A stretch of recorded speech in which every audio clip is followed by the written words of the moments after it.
So here is a quick overview on how to install a clock spring.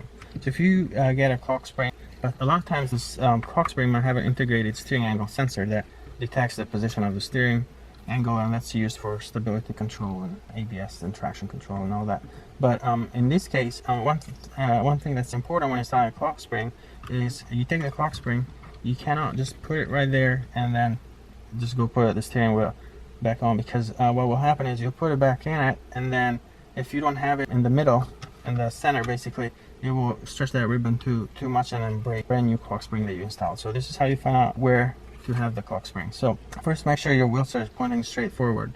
Now take this clock spring and then turn it to one side. Let's say we're going to turn it to the left, and here we feel a little bit of resistance. Where we're going to take this clock spring and we're going to count the complete revolutions. 1, 2, 3, 4,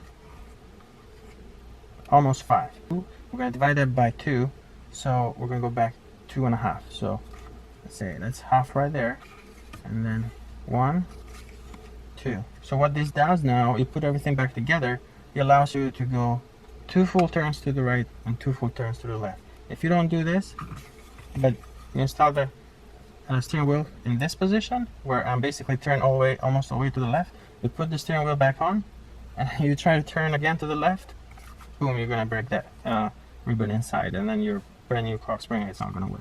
So again, count your whole revolutions and come back hot. 1, 2, and that's it.